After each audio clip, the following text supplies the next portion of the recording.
Hey there, Michael Griffiths here, founder of Referral Marketing Guru, and welcome to this week's Get More Referrals Today podcast. So today, I want to go into what do your prospects really want? Because you might be sitting there, you might be going, well, they want this, or they want this particular service, or they want this particular product, or they want this particular result. And yeah, to some degree, but no, it's actually not what they really want. There are a handful of things that every single prospect wants. And that's what I want to be able to dive into. So, like always, if you love the episode, love for you to hit that subscribe button, love for you to leave a review.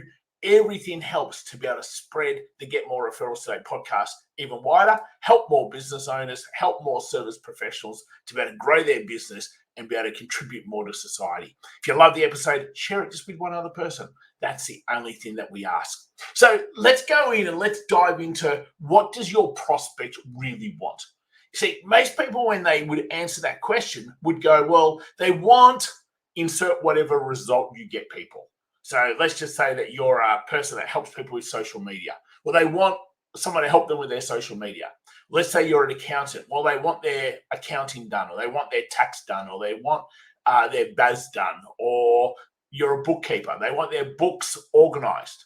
And yes, someone wants an end result, but it's more than that, because you're not the only person that can provide that end result. So why do they pick one person over another person over another person? And this is where you've actually got to get into thinking, what is it that your prospects really want? So the first thing that they really want is to not make a mistake. Okay, your prospects are sitting there. Will this work? Can I trust this person? Will this person do the right thing? Will what they say actually happen or not? And it doesn't matter whether you're a product or whether you're a service business, that's going through their mind. Now, they might not consciously be sitting there, but subconsciously, 100%.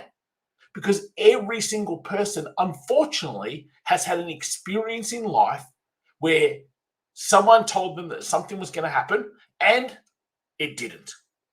And therefore, that's also part of their map of the world. Okay, so one of the biggest things that they're questioning right now is, will this actually work for me? Will this be a good return on my money? Will this be a waste of money? Will this actually get me the thing that I want that makes my life better? So there's a whole bunch of what I suppose people would call trust to, shall I do this or not? So then we go, well, how do you build trust? And it's not just by simply being able to go, yeah, well, this will work, or this will happen this particular way. There's a bunch of different things. You can tell people how good it is, but honestly, you're supposed to say that. You're the person in charge of the business. What they really need to hear is how good it is from other people. Social proof is huge, and you've heard that before, but this is why it's huge.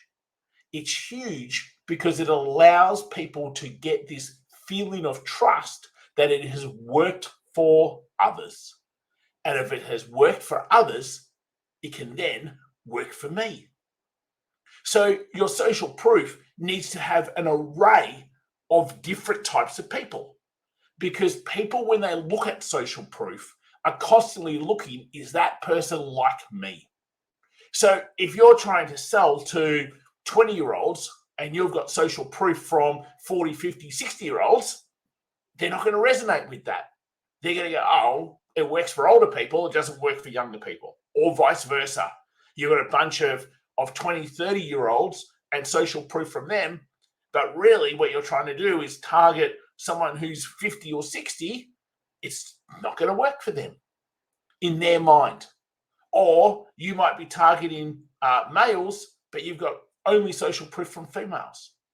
You see, your social proof has to have a variety of different types of social proof, because someone who's looking at that social proof, who's going, oh, can I trust this person or not, needs to see people who are like them. So that's the first part. your prospects don't actually care about the result. Like whatever result you say you can get, that should be a given. Now they're going deeper. And their first thing they go deeper on is, can I actually trust this person to deliver what they say they're going to do?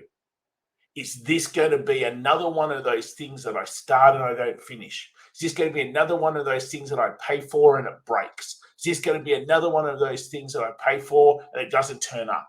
Or it turns up differently than what I thought it was going to be? Or it doesn't provide me the experience that I thought it was going to provide me?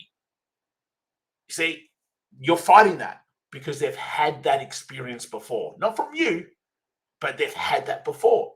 So hence, people question so much about whether they should make that decision or not. So the second thing in terms of what your prospect really needs to understand or really needs to feel is that they need to be able to resonate with you. So sure, they've got to be able to trust and get out of their own head and their own fear that this solution is going to be a good thing for them. Now, you can't tell them that. You can only show them through other people's social proof and through giving them ways to be able to use small little chunks to be able to use where they might be able to go and get results straight away. But if you go, oh yes, this will work because of ABC, feature, or benefit. No, you're trying to convince them. They have to convince themselves. So the second big part is, well, I've got to resonate with you. So there's a whole bunch of people who will listen to our podcast who don't resonate with me. That's absolutely fine. They're not our people. I'm not their person. And that's how the world works. It's why everybody will have enough people, because it comes down to, do I actually resonate with you? So what's resonate? Well, resonate is a mixture of like, it's of bond, it's of trust, it's of, hey, it's a feeling. I get this person gets me, this person speaks my language. And whether that's through the passion you have, or whether that's through your tonality, or whether that's through your language, or whether that's because you've got long hair, mustache, covered in tattoos, and that's what your people like we either resonate with someone or we don't.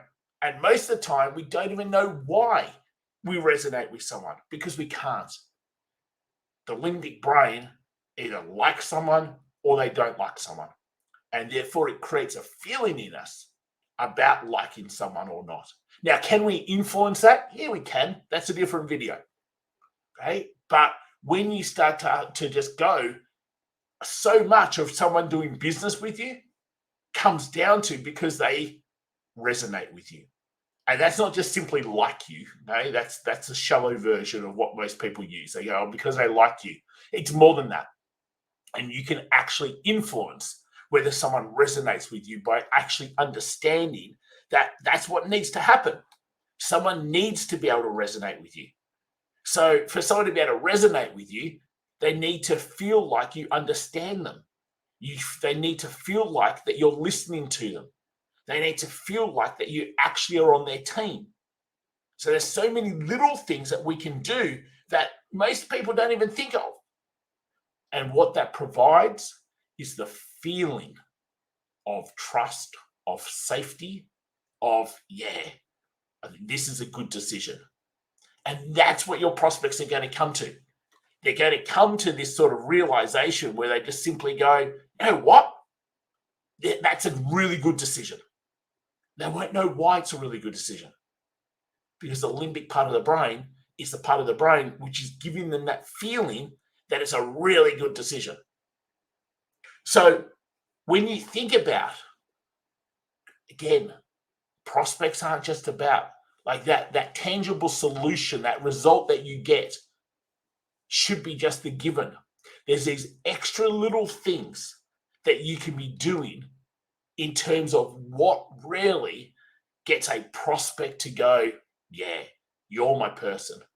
This is the solution I need. This is going to make my life better. So I go through all the time. There's 4 things that have to happen before a prospect can turn into a client. And it starts with, I have to be able to resonate with you. If I don't resonate with you, nothing else matters because I'm not even listening to you if I can't resonate with you. So by putting out our podcast, by doing videos, by having various social content, by sending out various value emails, someone either resonates with us or they don't resonate with us. Either way, it's fine. There's a great little saying: get your people to run fast to you, and get the wrong sort of people to run faster away from you. Get the right sort of people to run fast towards you, and you get the wrong sort of people to run faster away from you, because both of them are perfect. In essence, what you need is your people around you, the people that resonate with you. So the more real you can be, the more raw you can be, the more you can be, the easier it is for someone to be able to resonate with you. After that, they can now respect what you do, what your business does, the solutions you offer, how you can actually help. Someone can't respect that unless they resonate with you to start with. You could have the best service in the world. It could absolutely change a person's life. But if they don't resonate with you, doesn't matter. They're not even interested. They're not even paying attention. Okay? So resonate allows me to respect what you do and how you do it. My ears prick up. I start actually now paying more attention. That can now allow me to be able to go from there and say, yeah, what? Can this person inspire me to change? Inspire me is the third one. If I resonate with you, I can respect you. If I can respect you, you can start inspiring me to do things different. You see, every single person wants their life to be better. They're either moving towards pleasure or moving away from pain. But in essence, it's the same thing. They're moving towards something that's going to make their life better. So when you think about your service, you've got to go, will this make the ideal client of mine lives better? But you've also then, to be able to do that, you've got to inspire them to want to be able to make that change. A lot of people who are quite happy just sitting where they are and not wanting to make the change because of the fear of what the change will actually give them. But inspiration, when you inspire people, that's when they go, I want to make that change too. Again, it's not trying to convince people, it's inspiring people.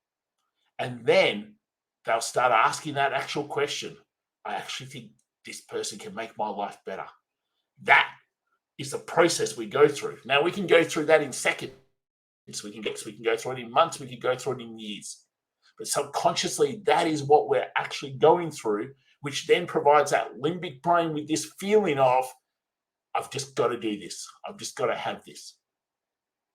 I got an email this morning, woke up this morning and saw an email from someone I've been chatting to. At the start of their email, hey, Michael, I know 100,000,000% that you can help me and you can make my business better. Now, I can't convince someone of that. They have to come to that conclusion themselves. And it was exactly that. They've been around us a little bit. We've had communication back and forth. That's deepened the relationship. That's allowed them to resonate. It's allowed them to respect. It's allowed them to be inspired by. They've come up with the conclusion that we can make their life better. And that's what has to happen if you're really going to turn prospects into clients. See, the biggest mistake that most people make right now is they just simply think, as long as I've got a great outcome and I do the thing that I say my business is going to do, that's all it is. It's a Cortex, logical, boring brain way of thinking. And if that's then how you're marketing your business, if that's then how the experiences in your business are created, that's then how you nurture, if that's then how you onboard, you're in the wrong part of the brain. And it's why business is harder than what it should be. So rather than just simply going from a cortex part of the brain, the logical part of the brain, which says, oh, well, I provide this benefit, this benefit, this benefit, or this outcome, this outcome, this outcome. This is the result I get, people. We've got to go deeper in actually understanding our prospects and what makes our prospects go from prospect to client. And it comes down to, I don't want to make that mistake. I've made mistakes before. I don't want this to be another mistake. I don't want this to be able to cost money. I want to be able to follow through. I want to be able to see. So much of this is their own fear, but it's real for them. So therefore, they've got to be able to resonate and trust you like no one else. That's the feeling they've got to get. Then they can respect what you do and what you say and how you do it. Then they've got the ability to be able to go, this person inspires me to do something different, to have a better life, to have a better business, to have a better relationship, to have a better whatever it is. And now they start convincing themselves that you can make their life better. Hey, so hopefully that's been super helpful. Love to hear your insight. Love to hear your takeaway. If you've got a business colleague, business friend, shoot over this episode to them for them to be able to listen to. In essence, we're just going to get more profound in our thinking. Okay? We're just going to go from that shallow level of thinking of, well, my business provides this result, to just being more profound, going, you know what? As humans, it's not logical that gets them to make that decision. It's all limbic brain based. It's all feeling based. And you actually can strategically influence anybody and their feeling towards you, your solution, and your business. If you want to know how, just drop over to michaelgriffiths.com.au. There's a video there on that website that shows you the limbic advantage and how to be able to limbic your business. Till next time, take care, and I'll speak to you real soon. See you later, all.